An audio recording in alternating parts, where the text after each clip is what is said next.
Chosen one, anchor your spirit to what I am about to say right now.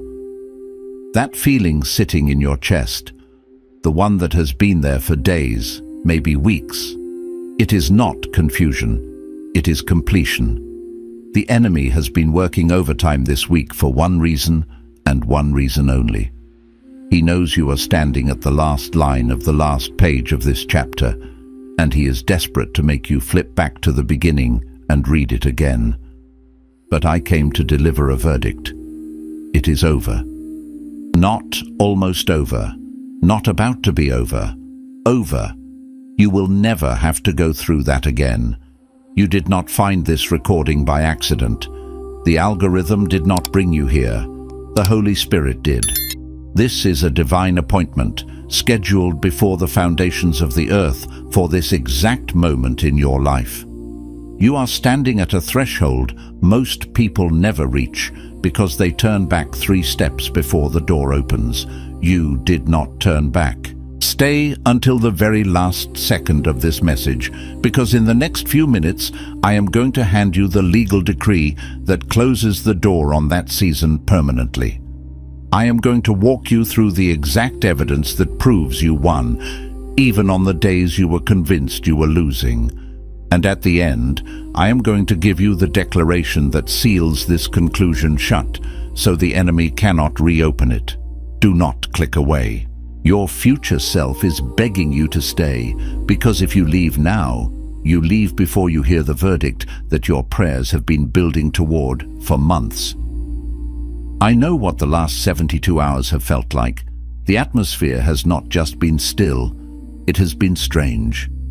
Like the silence after a storm when the dust has not yet settled and you are standing in the middle of it, looking around, not sure if it is truly over or if something else is coming. Maybe you woke up at 3 in the morning this week and just lay there, staring at the ceiling, running through everything that happened, every decision, every moment you held your tongue, every night you cried when nobody was watching.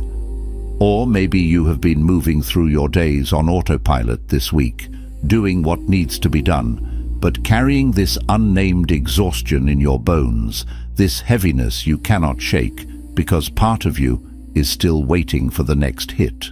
You feel like you are in the space between the war and the peace, between the fire and the field on the other side.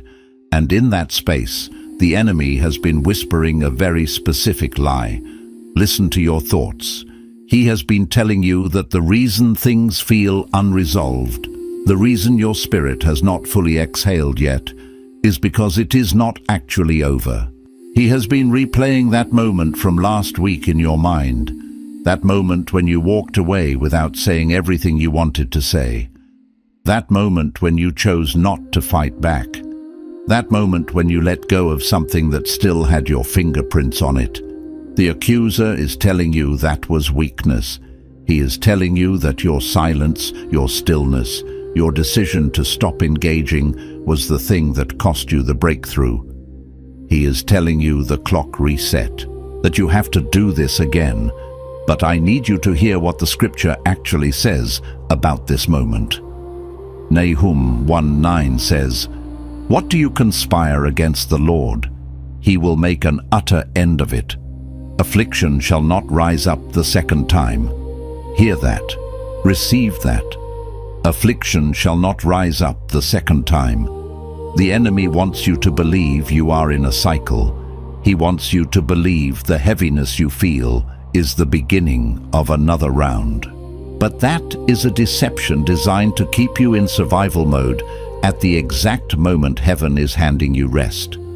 You are not in a cycle, you are in a conclusion. The heaviness you feel is not the weight of more suffering to come. It is the weight of finality. It is the pressure of a season that has reached its end. Every lesson absorbed, every wound addressed, every assignment completed. And your spirit is processing the magnitude of what just closed. Think back to that moment this week when everything in you wanted to react, to respond, to re-enter the fire, and you did not. You stayed silent. You stepped back. You let it go. You thought that was defeat. But let me reframe your reality right now. That was not weakness. That was a weapon. That specific act of restraint, that deliberate silence, was the final move. It was the signature on the document. It was the last word in a sentence heaven had already written, and you delivered it perfectly. Not because you were strong enough, but because God held your tongue when yours failed. You did not ruin your destiny. You completed your assignment. The heaviness is not punishment. It is not warning. It is not the beginning of another chapter of the same story. It is the weight of a door closing behind you. You are not starting over. You are not stuck. You are not disqualified. You are finished, and you will never have to go through that again. Some messages don't just inform, they activate. If something stirred deep in your spirit just now, you may be ready to receive the Chosen One's blueprint. This sacred guide reveals the 8 divine patterns behind your calling, your suffering, and your destiny. It also comes with the full audiobook, so you can absorb it during prayer, rest, or quiet moments with God. And for those called to speak His truth, you'll also receive Activating Your Prophet Mantle, a powerful bonus ebook for those carrying a prophetic assignment. The link is in the first pinned comment, but only for a limited time. Now let that settle, because what I need to walk you through next is the undeniable evidence. Not the mercurial shifting sands of feeling, but the unshakable bedrock of evidence. Feelings, you see, are fickle navigators. They lie under the crushing weight of pressure.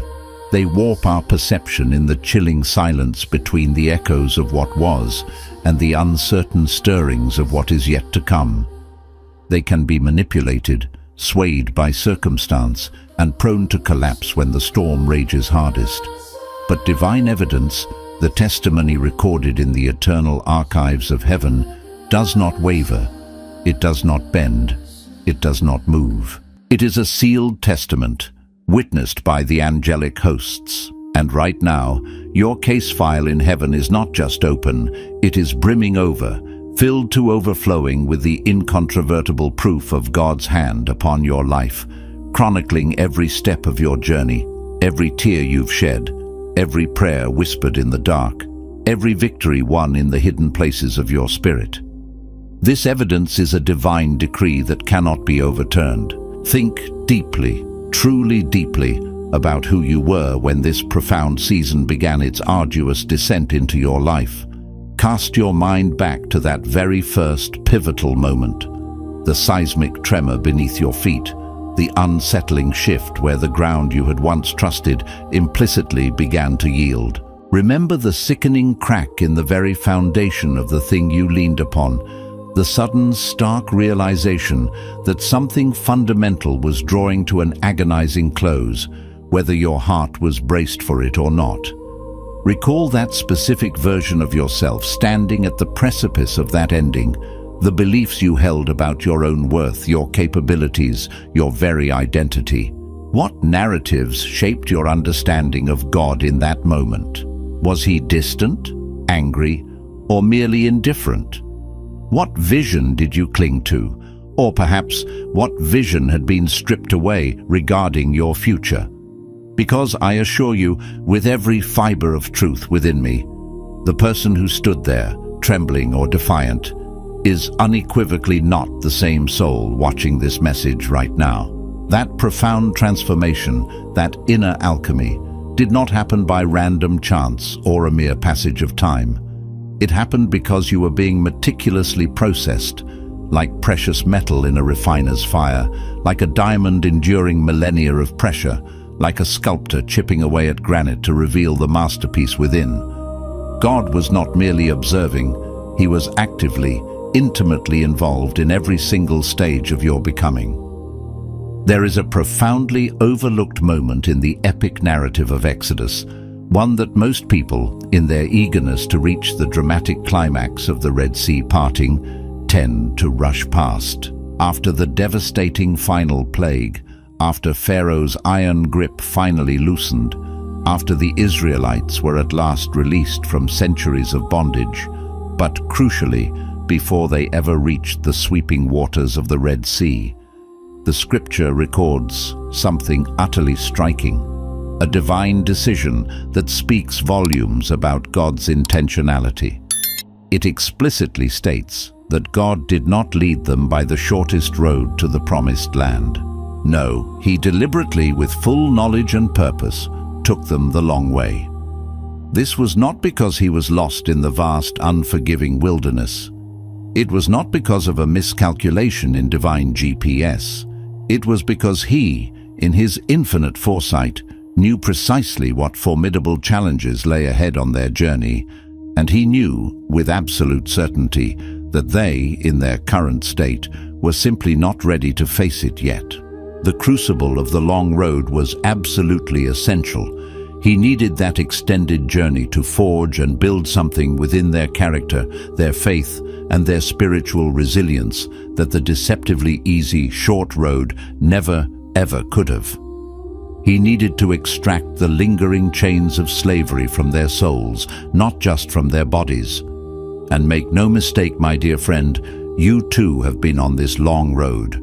You have traversed valleys shrouded in shadow, climbed peaks that demanded every ounce of your strength, and walked through deserts where hope felt like a shimmering mirage. And I know, deeply, intimately, that in those arduous stretches, it often felt nothing short of divine punishment.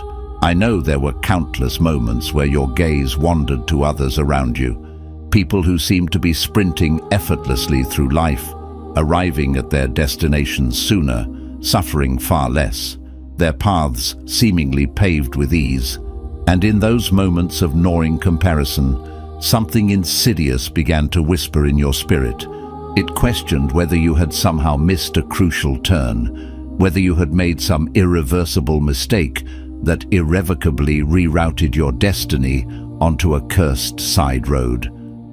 But hear this truth, etched in the very fabric of eternity with crystal clarity. The long road was never, not for a single moment, a detour from your destiny. It was, in fact, the very blueprint and construction site of it. Every mile was a nail hammered, every tear a brick laid, every challenge a beam fortified. It was the divine architecture of the person you are becoming, the foundation being meticulously laid for the extraordinary future God has ordained for you. But here is where the profound spiritual insight truly goes deeper, and this is the critical revelation that most people, even when they find themselves standing breathlessly at the conclusion of a harrowing season, often tragically miss. The ultimate issue is not merely the catalogue of events that happened to you, the external pressures, the losses, the betrayals. No, the deeper, more profound issue is what you believed about yourself, about God, and about your situation while it was all happening. Because somewhere, subtly and insidiously, in the turbulent middle of this spiritual pilgrimage, you began to agree with a deceptive narrative, a story that the enemy of your soul had been meticulously, patiently, and cunningly constructing from the very first day the pressure began to mount. He did not assail you with one colossal, easily identifiable lie that your spirit would have immediately recognized and rejected. Oh no, his strategy was far more subtle, far more insidious. He fed you 1,000 small, almost imperceptible ones. A whisper of inadequacy here, a seed of doubt planted there, a disappointment that seemed to confirm the insidious suggestion he had already skillfully lodged within your mind. A delay that felt like a divine rejection. And layer by slow, agonizing layer, without ever fully realizing the gravity of what was occurring, you began to internalize and accept a truncated, diminished, distorted version of yourself. A version that heaven, in its boundless glory and truth, never authored, never intended, and certainly never decreed for you. You began to believe, tragically, that you were the fundamental problem. You allowed the enemy to convince you that the reason the breakthrough, the healing, the restoration, the advancement had not yet materialized was due to some inherent flaw, something fundamentally broken or unfixable deep within your core.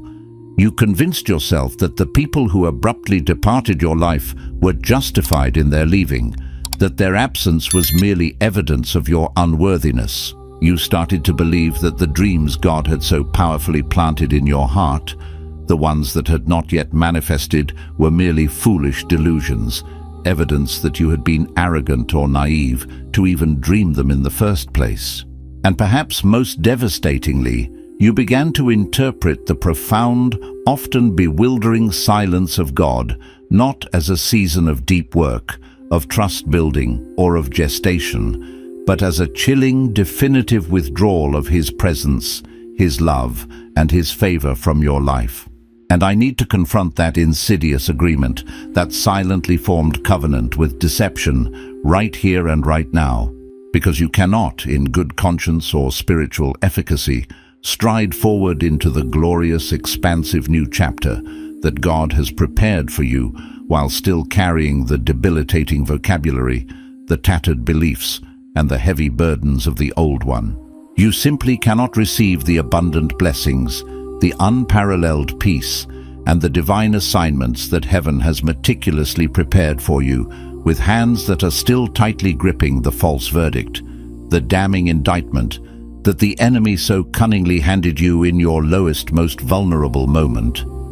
It is time to drop the stones of condemnation, to shed the garments of accusation, and to sever the ties to every lie that has sought to define you. Coming up next, hold on to this truth, for it will anchor your spirit. There is something divinely hidden, a profound revelation embedded within the very thing you erroneously thought utterly disqualified you, the very experience you labeled as your definitive downfall. Stay with me, lean in with your whole heart, because what I am about to illuminate for you will not just tweak your perspective. It will fundamentally, completely, and irrevocably reframe what you have been calling your greatest failure into an undeniable testament of God's redemptive power. The sacred scripture, in the profound wisdom of Romans 8:28, assures us with divine certainty that all things work together for good to those who love God, to those who are the called according to His purpose.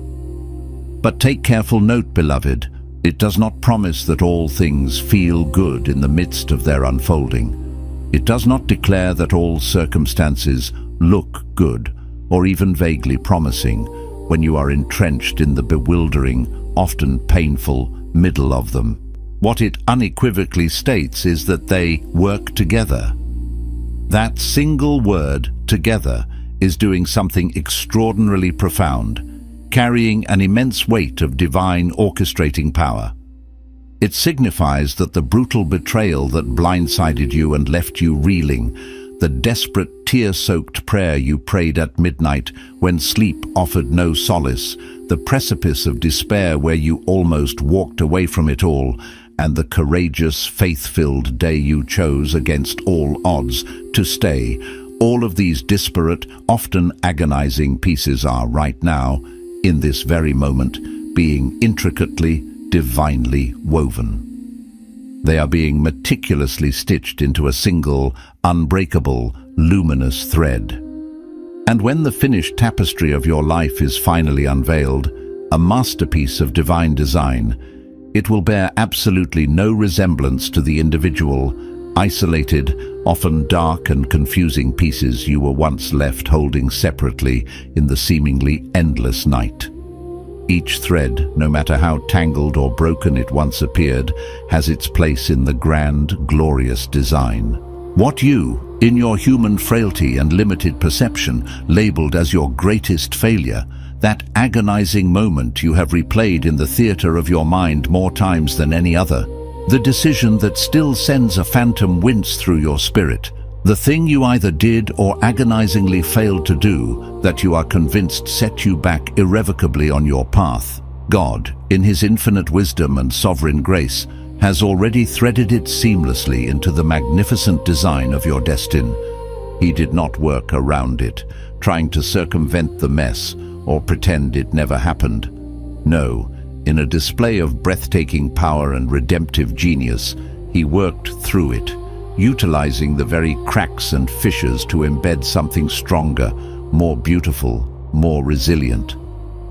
Because the God of the Bible is not a God who merely rescues people from their refining process, plucking them out prematurely from the fire to spare them discomfort.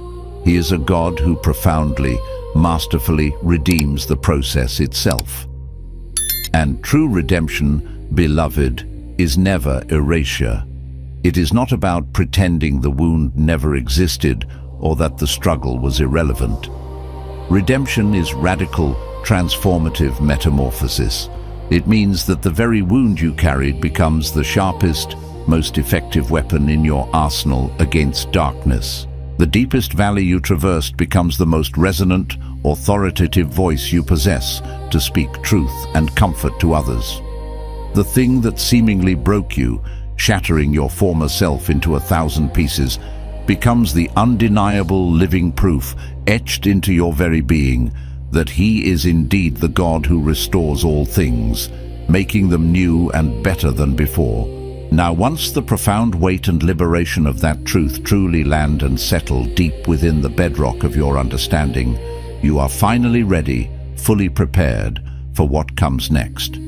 Because here, at this crucial juncture, is where the real work begins, not the exhausting, relentless work of mere survival, which you have already, by the grace of God, masterfully accomplished.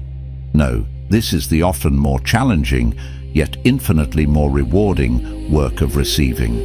And receiving, paradoxically, is often harder for the processed soul than most people expect, precisely because it demands a posture, an openness of spirit, that the harsh realities of prolonged suffering systematically train you out of.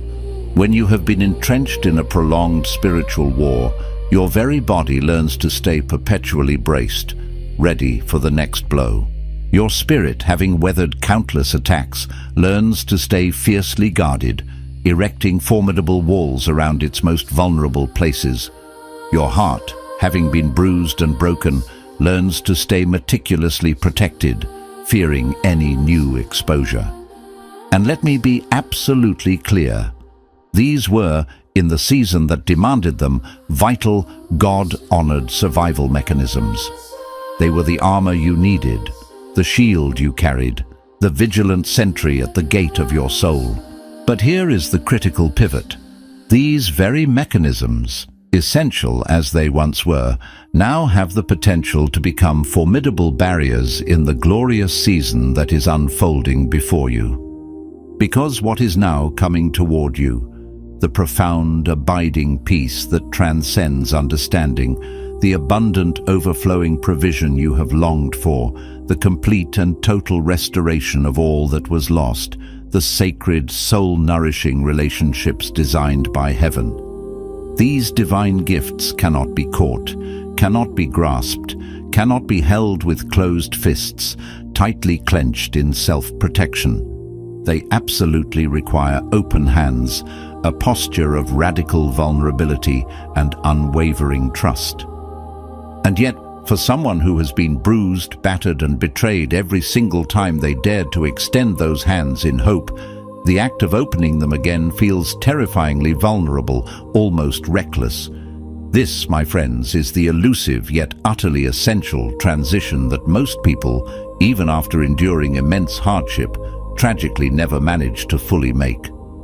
They heroically survive the hard season. They stoically endure. They cling to hope by a thread. They cross the arduous threshold of their trial, and then, standing on the vibrant, promised ground of the other side, they find themselves unable to fully inhabit the abundant reality because their spirits, their minds, their very bodies are still unconsciously armored for a battle that has already decisively ended. Think of the poignant moment when soldiers, after years of grueling combat, are finally told the war is unequivocally over. Some of them, despite the objective reality, could not process it immediately, could not fully integrate the truth of peace into their shaken psyches. This was not a sign of weakness, quite the contrary. It was because their entire nervous system, every fiber of their being, had been recalibrated, hyper-vigilantly conditioned around the constant expectation of threat, danger, and conflict. Peace, in its unfamiliar quietude, felt profoundly foreign. Safety, in its sudden abundance, felt suspicious, like a trap waiting to spring. Stillness felt less like tranquility and more like the ominous, pregnant quiet before the next terrifying explosion. Some of them stood physically on free ground, under an open sky, and yet they simply could not feel the liberating embrace of that freedom because their bodies, their spirits, their internal landscapes were still subconsciously fighting, still braced for the phantom enemy. That, beloved, is precisely where some of you find yourselves right now.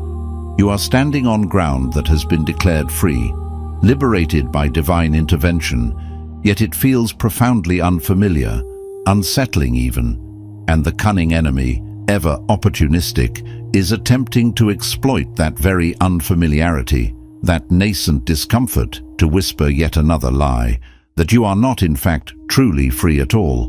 But I need you to understand this with every fiber of your being.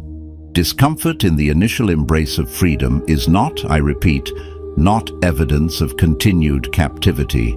It is, instead, glorious, undeniable evidence of profound transition, of deep, necessary recalibration. Your spirit, having known only the rigors of battle and survival, is in the sacred process of relearning what genuine, unburdened rest truly feels like, what unconditional peace tastes like, what unfettered joy demands. And that relearning, that tender reacclimatization, is not a delay or a setback. It is an absolutely necessary, integral, and beautiful part of your triumphant arrival. Coming up, I will name the one most critical thing that the vast majority of chosen people unwittingly do at the exact most pivotal moment they are divinely appointed to step forward into their breakthrough. And it is precisely this action or inaction that inadvertently creates the final, agonizing delay. I am going to name it with stark clarity, and I will need you, in that moment, to be unreservedly honest with yourself, to look deep within and acknowledge its truth.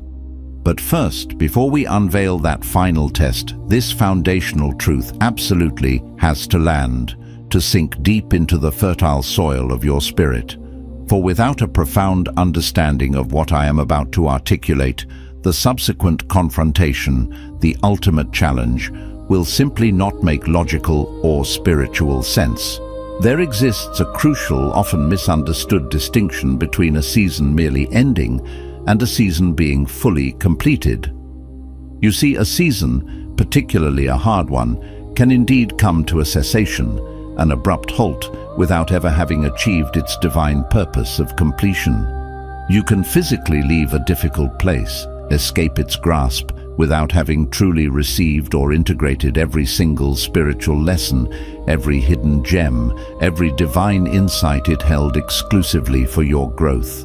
You can certainly flee the intense heat of the fire, running from its discomfort, without ever having allowed its refining flames to finish the sacred work it was sent to accomplish within you. And when that happens, with an almost uncanny precision, that very same fire, perhaps dressed in new attire, presenting itself in a different location, with new names on the characters in your narrative, will inevitably show up again, bearing the identical assignment, carrying the same unfinished work, because what it was originally sent by heaven to produce and forge within you was never fully formed, never wholly realized.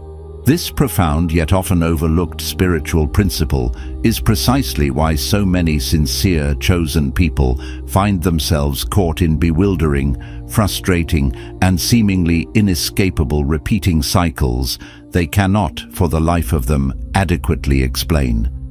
It is not, let me be abundantly clear, because they are cursed, nor is it because God has forgotten them or grown weary of their journey. It is because the essential lesson, the invaluable spiritual truth, the character-forging revelation that was so carefully embedded in the trial, in the pressure, in the fire, never got fully extracted, never got truly integrated into their being before they prematurely moved on, eager for relief. They bravely endured the crushing pressure, yes, but they fled the geological forge just before the raw carbon of their suffering had enough time, enough heat, enough endurance to finally form into the brilliant, multifaceted diamond it was always destined to become. They survived the fire, but they left before the dross was fully purged. But you, my valiant soul, and this is the unwavering verdict, the divine declaration I am delivering directly to your spirit right now. You stayed. This time, you did not flee. You did not succumb to the urge for premature escape. You endured with a fortitude born of divine grace until the very point of completion. You consciously, courageously allowed the refining fire to finish the sacred, transformative work it had so purposefully started within you. And because of that unwavering, faith-filled commitment, you are not under any circumstance leaving this season empty-handed. Oh no, quite the contrary. You are leaving it utterly transformed, a new creation forged in the crucible of divine love and wisdom. You are leaving it with something profoundly forged, intricately woven, and indelibly etched inside your very being.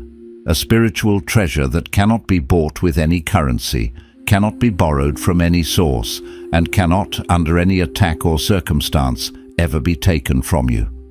You possess a resilience that is no longer a performative act, but an intrinsic, unbreakable core. You carry a faith that is no longer a theoretical concept, but a living, breathing, battle-tested certainty, and you embody a peace that is not fragile, not fleeting, not dependent on your external circumstances being quiet or perfectly aligned, but a deep, unshakable tranquility that resides within, even amidst the storm. And what's coming next, this final, pivotal challenge, will likely feel intensely demanding, because in the divine economy of breakthrough, it always does. The enemy's ultimate move, his final, cunning gambit, the one he deploys precisely at the very threshold of your long-awaited breakthrough, is not, as you might expect, a dramatic, fiery attack designed to intimidate or destroy. No, that would be too obvious, too easily recognized after all you've endured. Instead, it is a far more insidious, subtle seduction, a soft whisper masquerading as wisdom. He does not approach you with thunder and lightning, with an inferno of opposition, when you are poised to cross over into your promised land. He comes instead, cloaked in the deceptive comfort of familiarity. He strategically reactivates the very thing, the very person, the very situation you were most attached to, most comfortable with, or most defined by, before this season of profound processing even began. He masterfully paints the old, worn-out life in warm, inviting hues, making it appear safe, predictable, and alluring, precisely when the new, expansive life that God is calling you into feels unfamiliar, exposed, and utterly unknown. He makes the old, toxic relationship, which you have already received crystal-clear divine clarity to release, look suddenly redeemable, whispering seductive lies about potential for change that is simply not there. He presents the old, limited version of yourself, the one that was constructed by survival, by fear, by human expectations, as the safer, more manageable bet, precisely when the glorious new version of you, divinely authored and empowered, feels exposed, vulnerable, and terrifyingly vast. He doesn't bellow at you with divine wrath to return to the slavery of Egypt. No, he gently, nostalgically reminds you of the garlic and the onions, of the familiar, albeit meager food you knew how to cook there, of the predictable routines, even the predictable suffering. He makes the chains look like comfortable armbands, the prison walls like protective boundaries. This, my beloved, is the final, most cunning test. And it is, tragically, the one that most people, Even those who have walked through immense fire ultimately fail. Not because they are inherently weak, not because they lack the spiritual strength to overcome it, but because they do not, in their moment of decision, recognize it for what it truly is: a test.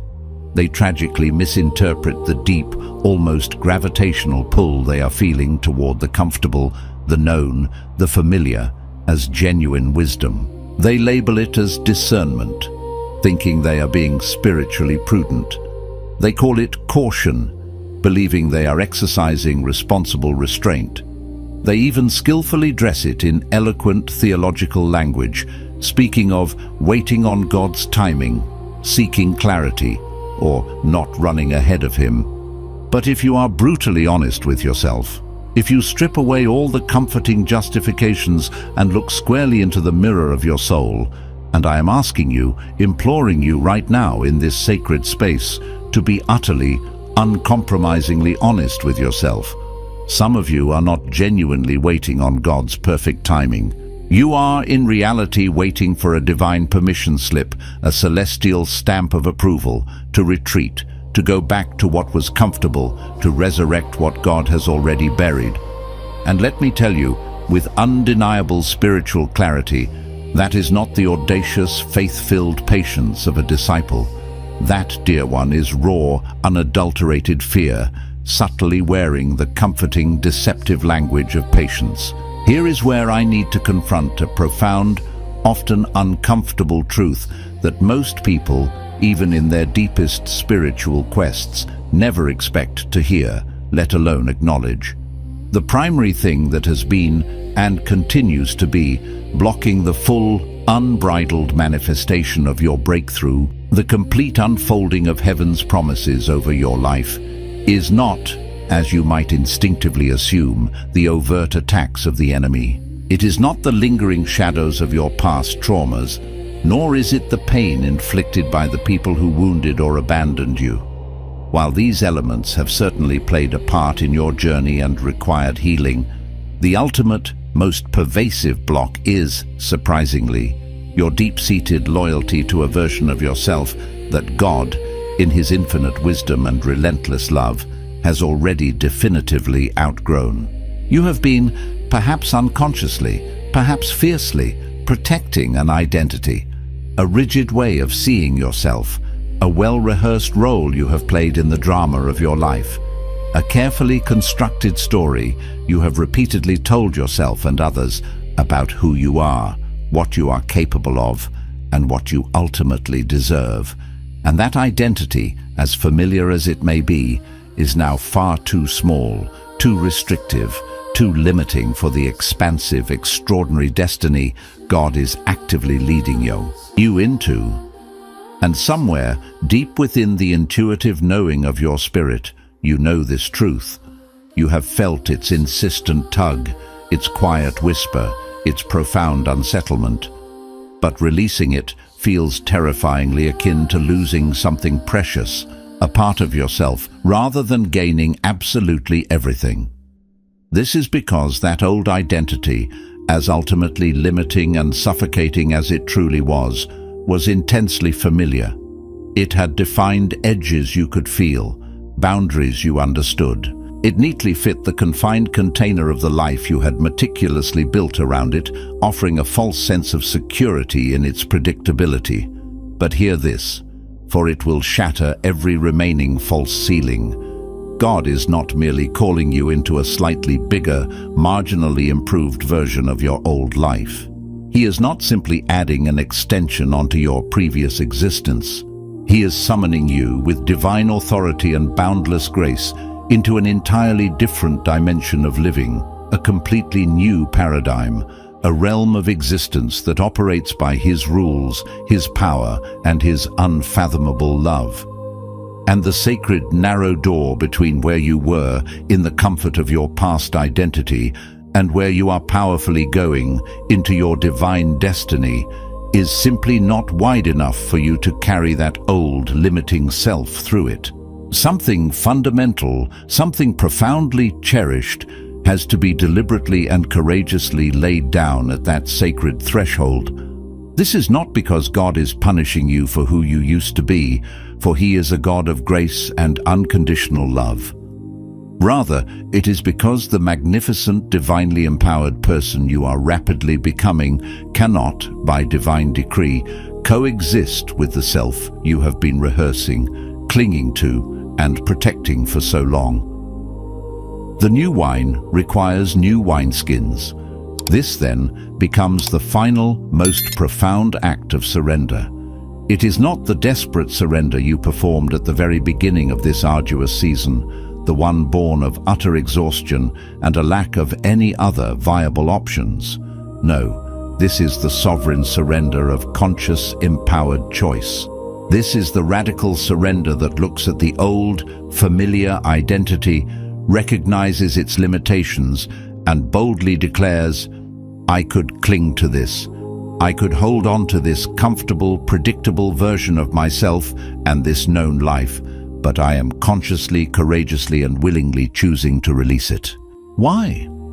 Because I trust what is on the glorious other side, the unseen, the unknown, the divinely promised, far more profoundly than I trust what I am currently gripping so tightly in my hands right now. This is faith in its purest, most powerful form, releasing the known for the promise of the God-known.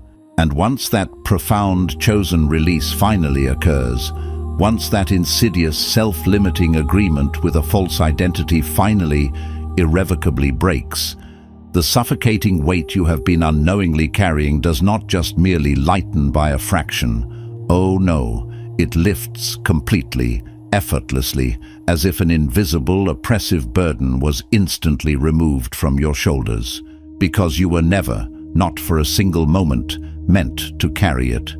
It was never truly yours to begin with. It was a heavy, ill-fitting garment, a spiritual cloak of burden, placed upon you by a season that has now decisively ended. And God, in His boundless love and wisdom, is gently yet firmly asking you to take it off, to shed that old skin, before you courageously walk through the magnificent door He has so miraculously opened for you, a portal to a new realm of freedom and purpose. You are not starting over. Let that final, liberating truth permeate every fiber of your being, settling deep into the innermost sanctuary of your spirit tonight.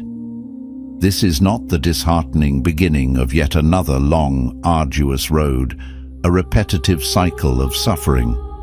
No, my brave soul, this is the glorious, triumphant arrival at the precise, divinely ordained destination that the long road, every single step of it, was always leading toward. Every tear that silently traced a path down your cheek, every agonizing midnight hour you wrestled in prayer, every moment of profound self-restraint when vengeance called, every prayer you uttered through gritted teeth when your spirit felt depleted, every single time you chose not to retaliate against injustice, every single day you valiantly showed up and persisted when every part of you desperately wanted to disappear from existence, all of it, every single detail, every nuanced experience, every hidden victory, was meticulously, divinely building toward this exact profound moment.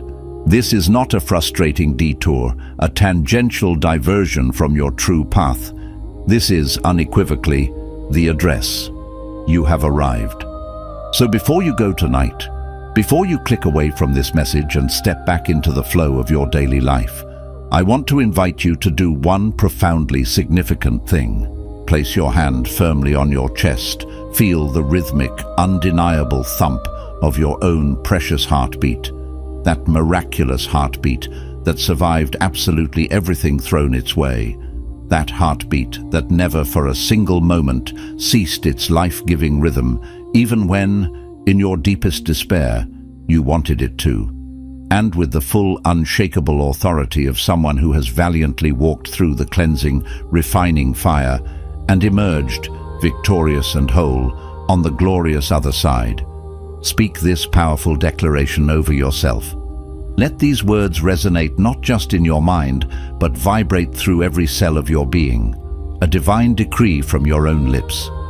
I declare that the season of suffering, the crucible of trial, the time of intense processing, is now definitively closed and irrevocably sealed by the supreme authority of heaven. I intentionally release every single agreement I unknowingly or knowingly made with the insidious lie that I was fundamentally broken, perpetually delayed, or irrevocably disqualified from my divine destiny. I consciously release the former version of myself that was painstakingly built and primarily defined by mere survival, by fear, by human expectation, and I joyously receive, with open hands and an undivided heart, the authentic, powerful identity that was meticulously built, purposefully authored, and eternally stamped upon me by God Himself before the very foundations of the earth were laid. I am not, I repeat, I am not starting over from a place of defeat or emptiness. I am gloriously arriving at my divinely appointed destination, carrying the treasures forged in the fire. Every single attack that was maliciously launched against me in this past season, every weapon formed, every lie whispered, has been sovereignly, miraculously turned for my ultimate good and for God's glory, and the undeniable evidence of my profound victory is already indelibly written in the eternal archives of heaven, a settled matter. I step confidently through this open door into my new season with hands wide open, ready to receive, and an undivided heart fully present. I receive the profound, abiding peace that was promised to me. I receive the complete and overflowing restoration that was meticulously prepared for me.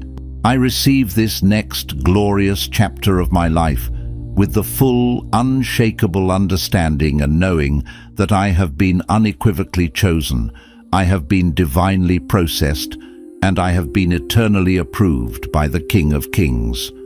The verdict in heaven's court is final.